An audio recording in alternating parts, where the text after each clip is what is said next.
Bonjour, je profite d'un thème dont j'avais envie de vous parler pour faire un petit essai par visio, voilà, pour changer un peu de l'écriture. Et ce matin, j'étais en train de réfléchir, mais à quel moment j'ai basculé dans une autre vision de la vie.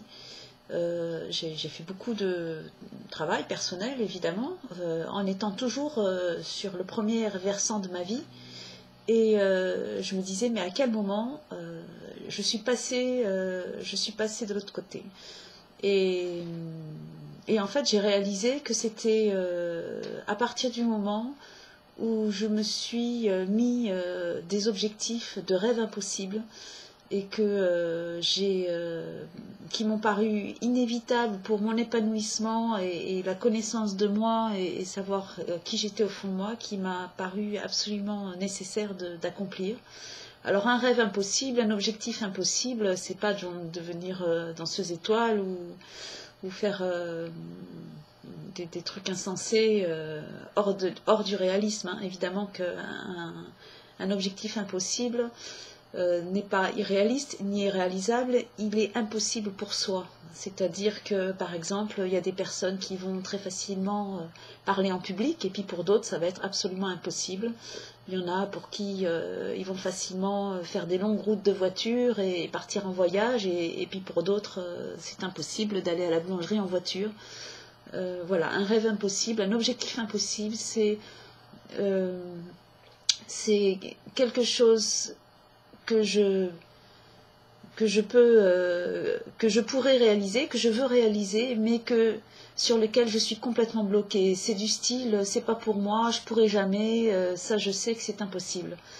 Et en fait, il est vrai que j'ai mis des objectifs comme ça, non pas parce que je suis maso et que je me suis dit, chouette, des défis, ça va me mettre de l'adrénaline. Non, non, non, pas du tout.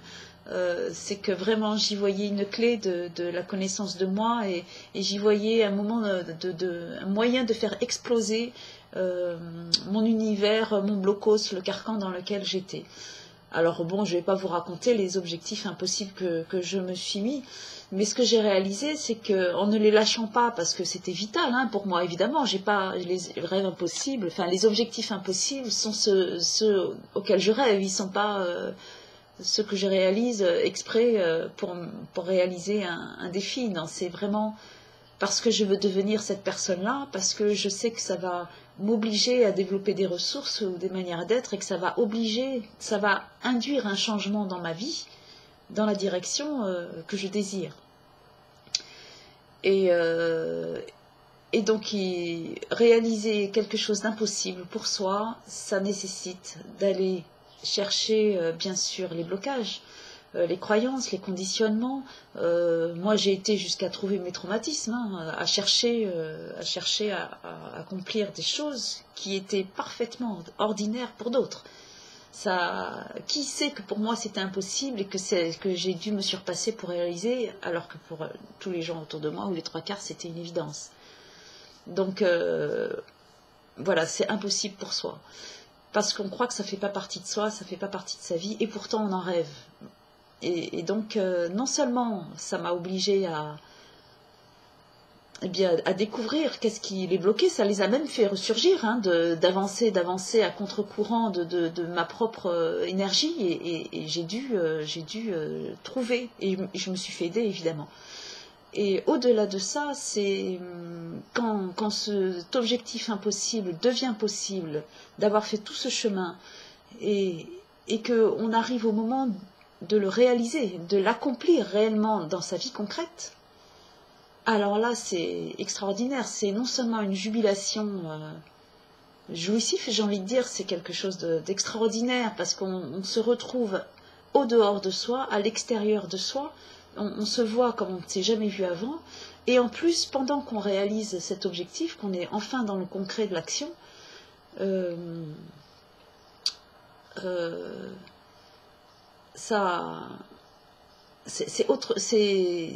n'est plus dépasser ses croyances et tout ça, puisqu'on l'a fait avant pour réussir à l'atteindre. C'est je sais pas, c'est développer, c'est apprendre à être quelqu'un d'autre, c'est apprendre à développer des parties de soi, plus que de devenir quelqu'un d'autre, développer des parties de soi qui étaient endormies. C'est-à-dire qu'il ne suffit pas d'enlever des barrières. Enlever les barrières, c'est pour atteindre l'objectif. Et une fois qu'on est dans la réalisation de l'objectif, il faut apprendre à le réaliser, parce que la réalisation de l'objectif, n'ayant jamais fait avant, puisque c'est impossible, nous oblige à apprendre à développer des ressources, à apprendre des savoir-faire et des savoir-être qui sont en fait là où on va s'apercevoir que c'est moi qui détiens les rênes de mon ego, c'est moi qui détiens les rênes, c'est moi qui décide, c'est moi qui ai le pouvoir de ma vie, et je peux même faire des choses que je n'avais jamais appris jusqu'à aujourd'hui. Je les ai jamais appris parce que j'avais des croyances qui me les bloquaient, mais d'avoir débloqué des croyances ne fait pas que j'ai laissé faire. Ce n'est pas parce que tout d'un coup j'ai débloqué mes croyances de mourir à vélo, par exemple, et que je vais enfin pouvoir monter sur un vélo parce que j'ai travaillé sur toutes ces peurs et ces conditionnements que j'ai reçus sur le faire du vélo, par exemple. C'est pas pour ça que je sais faire du vélo. C'est-à-dire que quand je suis prête à passer à l'action, eh bien, il y a tout un apprentissage et on découvre son corps, on découvre ses pensées, on découvre des émotions, on les développe qu'on ne connaissait pas avant, et on commence à passer de l'autre côté du voile parce qu'on s'aperçoit qu'on a tout pouvoir sur soi. Et j'ai réalisé comme ça plusieurs objectifs impossibles. Il y en a qui sont en cours, hein, qui sont en cours, il y en a qui sont accomplis, et à chaque fois qu'on les réalise, on se dit mais donc je peux tout, quoi. En fait, je peux tout. Ce qui m'empêche de réaliser, c'est mes blocages, mes peurs, mes traumatismes, mes conditionnements culturels, mais sociétals, parce qu'on est à plus de 50%, on est embarqué dans un espèce de conditionnement culturel dont on ne peut même pas voir tellement on est à l'intérieur. Et donc on le voit quand on veut dépasser des objectifs qui sont hors de notre culture aussi. Voilà, donc c'est un bon moyen de voir sa culture que d'avoir un rêve impossible qui est au-delà de la culture ou de son éducation. Et en plus, on est dans l'apprentissage d'un tas de parties de soi qu'on ne connaissait pas, de devoir le réaliser. Et plus on fait ça, plus on est en train de faire exploser l'image qu'on a de soi, et on ne peut plus avoir d'image de soi finalement, parce qu'on se réalise que les images de soi, on les accroche sur ce qu'on a réalisé, ce qu'on a accompli, sur notre histoire, sur ce qu'on a appris de la vie, et on s'aperçoit qu'on n'a jamais fini d'apprendre. Et à quoi bon se mettre une image de soi, de son corps, de sa personnalité, de sa vie. On peut changer de vie à tout moment. À quoi bon se dire ma vie elle est comme si, je suis plutôt sur ce chemin plutôt que celui-là, alors qu'en fait il ne dépend que de soi de le changer. Voilà, donc ce que je voulais dire, c'est que eh bien, pour aller encore plus loin de